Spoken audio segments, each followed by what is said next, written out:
ಮಂಗಳೂರು ಬೆಂಗಳೂರು ರಸ್ತೆ ರೈಲ್ವೆ ಸಂಪರ್ಕ ರಸ್ತೆ ಅಭಿವೃದ್ಧಿಗೆ ಮೊದಲ ಆದ್ಯತೆ ನೀಡಲಾಗುವುದು ಎಂದು ದಕ್ಷಿಣ ಕನ್ನಡ ಜಿಲ್ಲಾ ಸಂಸದ ಕ್ಯಾಪ್ಟನ್ ಬ್ರಿಜೇಶ್ ಚೌಟ ತಿಳಿಸಿದ್ದಾರೆ. ಅವರು ಪುತ್ತೂರು ಶ್ರೀ ಮಹಾಲಿಂಗೇಶ್ವರ ದೇವಸ್ಥಾನಕ್ಕೆ ಭೇಟಿ ನೀಡಿ ಶ್ರೀದೇವರ ದರ್ಶನ ಪಡೆದ ಬಳಿಕ ಮಾಧ್ಯಮದವರೊಂದಿಗೆ ಮಾತನಾಡಿದರು. ಮಂಗಳೂರಿನಲ್ಲಿ ಈಗಾಗಲೇ ಅನುಷ್ಠಾನದಲ್ಲಿರುವ ಅಭಿವೃದ್ಧಿ ಕಾಮಗಾರಿಗಳ ಲಿಸ್ಟ್ ಮಾಡಿ ಯಾವ್ಯಾವ ಹಂತದಲ್ಲಿದೆ, ಕಾನೂನು ತೊಡಕುಗಳು ಎಲ್ಲವನ್ನೂ ಸರಿಪಡಿಸಲು ವರದಿ ತಯಾರಿಸಲಾಗುವುದು. ಬಳಿಕ ಜಿಲ್ಲಾಧಿಕಾರಿಗಳ ಸಭೆ ಕರೆದು ಈ ಕುರಿತು ಚರ್ಚಿಸಲಾಗುವುದು. ಮುಖ್ಯವಾಗಿ ಬಿಸಿ ರೋಡು, ಅಡ್ಡಹೊಳೆ, ಶಿರಾಡಿ ಘಾಟ್ ರಸ್ತೆಗಳಿಗಿರುವ ಅಡಚಣೆ, ಕಾನೂನು ತೊಡಕುಗಳನ್ನು ಮನಗಂಡು ಸಾಧ್ಯವಾದಷ್ಟು ಶೀಘ್ರದಲ್ಲಿ ಎಲ್ಲ ಕೆಲಸಗಳನ್ನು ಕಡಿಮೆ ಅವಧಿಯಲ್ಲಿ ಮಾಡಿ ಮುಗಿಸುವ ಇರಾದೆ ಹೊಂದಿದ್ದೇವೆ. ಈಗಾಗಲೇ ಪ್ರಧಾನಮಂತ್ರಿ ನರೇಂದ್ರ ಮೋದಿಯವರು 3ನೇ ಬಾರಿಗೆ ಪ್ರಧಾನಿಯಾಗಿ ಆಯ್ಕೆಯಾಗಿದ್ದು, ಅವರ ಶ್ರೇಯಸ್ಸಿಗೋಸ್ಕರ ಇಂದು ಪುತ್ತೂರು ಶ್ರೀ ಮಹಾಲಿಂಗೇಶ್ವರ ದೇವಸ್ಥಾನದಲ್ಲಿ ವಿಶೇಷ ಪ್ರಾರ್ಥನೆ ಮಾಡಲಾಗಿದೆ ಎಂದು ತಿಳಿಸಿದರು. ದಕ್ಷಿಣ ಕನ್ನಡದಲ್ಲಿ ಭಾರತೀಯ ಜನತಾ ಪಾರ್ಟಿ ಅಭ್ಯರ್ಥಿಯ ಗೆಲುವಾದ ನಂತರ ಪುತ್ತೂರು ಮಹಾಲಿಂಗೇಶ್ವರನ ದರ್ಶನವನ್ನು ಮಾಡಬೇಕು, ಪುತ್ತೂರು ಮಹಾಲಿಂಗೇಶ್ವರನ ಆಶೀರ್ವಾದವನ್ನು ಪಡ್ಕೊಳ್ಬೇಕು.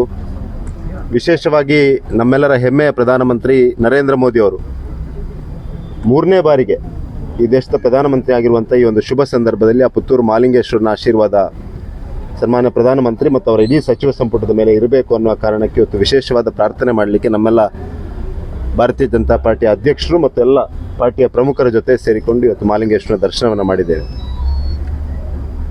ಭಾರತೀಯ ಜನತಾ ಪಾರ್ಟಿಯ ಕಚೇರಿಗೆ ಭೇಟಿ ನೀಡಿ ಆಮೇಲೆ ಸಂಘದ ಕಾರ್ಯಾಲಯಕ್ಕೆ ಭೇಟಿ ನೀಡಿ ನಾನು ವಾಪಸ್ ಮಂಗಳೂರಿಗೆ ಹೋಗ್ತಾ ಇದ್ದೇನೆ. ಯಾಕೆಂದರೆ ಇವತ್ತು ಇಡೀ ದಕ್ಷಿಣ ಕನ್ನಡ ಜಿಲ್ಲೆಯಲ್ಲಿ ಇವತ್ತು ಭಾರತೀಯ ಜನತಾ ಪಾರ್ಟಿಯ ಕಾರ್ಯಕರ್ತರ, ಹಿಂದೂ ಪರ ಕಾರ್ಯಕರ್ತರ ಮೇಲೆ ಕಾಂಗ್ರೆಸ್ನ ದಬ್ಬಾಳಿಕೆ, ಪೊಲೀಸ್ ಇಲಾಖೆಯನ್ನು ಉಪಯೋಗಿಸಿಕೊಂಡು ಅವರ ಮೇಲೆ ಸುಳ್ಳು ಕೇಸ್ ಹಾಕುವಂಥದ್ದು, ಹಲ್ಲೆ ಮಾಡುವಂಥದ್ದು, ಎಲ್ಲ ಘಟನೆಗಳ ವಿರುದ್ಧ ಹಿಂದೂ ಹಿತರಕ್ಷಣಾ ಸಮಿತಿಯ ವತಿಯಿಂದ ಇವತ್ತು ಅಸೈಗೋಳಿಯಲ್ಲಿ ಒಂದು ದೊಡ್ಡ ಮಟ್ಟದ ಪ್ರತಿಭಟನೆ ಆಗ್ತಾ ಇದೆ.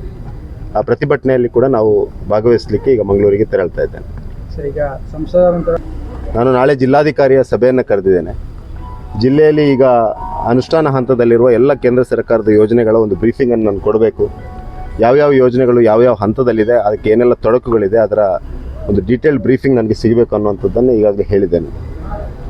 ಆ ಮೀಟಿಂಗ್ನ ನಂತರ ಯಾವ ಇಶ್ಯೂ ಆದ್ಯತೆಯ ಮೇಲೆ ಇರ್ತದೆ ಅದನ್ನು ಆದ್ಯತೆಯ ಮುಖಾಂತರ ತೆಗೆದುಕೊಳ್ತೇನೆ. ನನ್ನ ಮೊದಲ ಆದ್ಯತೆ ಇರುವಂಥದ್ದು ಮಂಗಳೂರು ಮತ್ತು ಬೆಂಗಳೂರಿನ ಮಧ್ಯೆ ರಸ್ತೆ ಮತ್ತು ರೈಲು ಸಂಪರ್ಕದ ಅಭಿವೃದ್ಧಿಯನ್ನು ಮಾಡಬೇಕು ಅನ್ನುವಂಥದ್ದು ಮೊದಲ ಆದ್ಯತೆ ಇರುವಂಥದ್ದು.